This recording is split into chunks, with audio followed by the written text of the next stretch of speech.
this time of the year they're laying on the road, they all have phosphorus in them. People that were fertilizing their lawns when we used to be able to use phosphorus, that all came down and went into the lake. And so what happens, plus some silt, topsoil is blowing around in the air. If you have a heavy windstorm on a dry summer day, you'd be surprised how much topsoil flies around.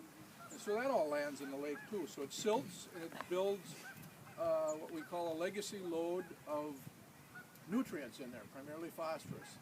The plants love phosphorus for growing, and so you get that high organic sediment in there along with the phosphorus, and the plants grow like crazy, and the lake gets shallower over time.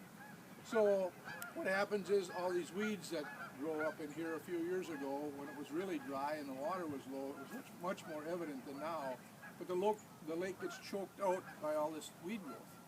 And when it freezes in the winter, first of all, it looks bad and it smells bad because you get E. coli and everything else building up because of that.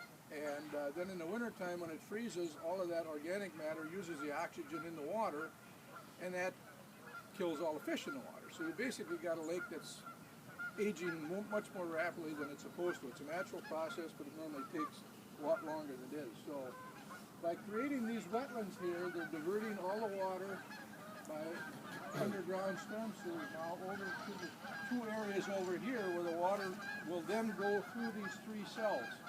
And what will happen is as it goes through each one, more of the nutrients will settle out so that by the time it gets to the little lake, it'll be fairly clean as compared to just running straight into the lake. So we'll prevent the problem from happening in the future.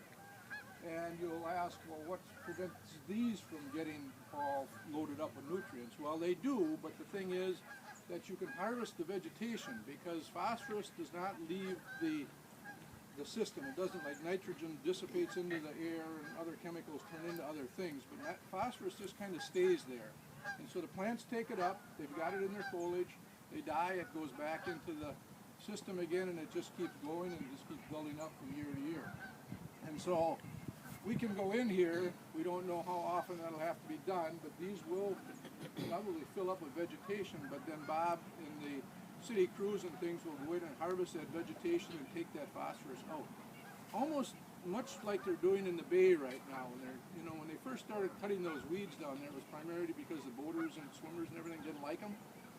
But I think now it's actually, from an ecological standpoint, it's very good because all of that seaweed and stuff they're taking out of there is bringing phosphorus out of the bay. So at some point in time, they're going to reduce the levels of phosphorus in the bay, and you're not going to have as much weed growth in there. So it's sort of a sustainable system now, and maybe in 10, 15 years they'll go in, and if these things, they can pump them out if they want, they can dry them up, then they can harvest all the vegetation, get that out of there, and then kind of start over again.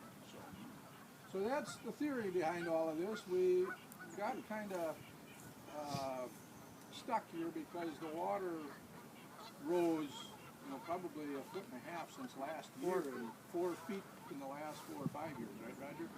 So the water has come way up, and they really didn't expect it to happen. It doesn't affect the system much, but this was supposed to be done when these little ponds were dry, and they obviously filled up with water, so that was a problem. So this pond isn't exactly quite finished yet, but we're going to go ahead and plant it. They need to open up a little opening to the bay there eventually, and there was supposed to be a couple of trees going on that side, but there's obviously trees over there, so we're not going to be planting those there. But so it's the next phase now will then be to go in and dredge the lake and get all that legacy load of phosphorus that's already in there out.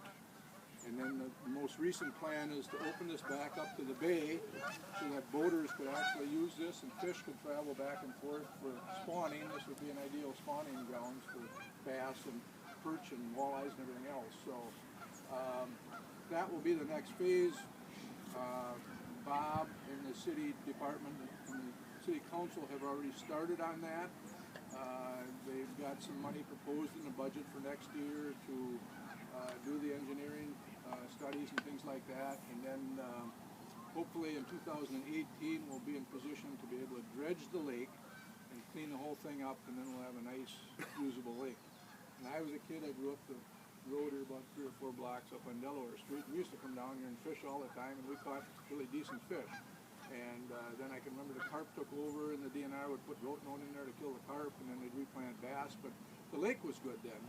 Now it's just to the point now where the carp are the only, and bullheads are probably the only fish that live in there. So Any questions on that?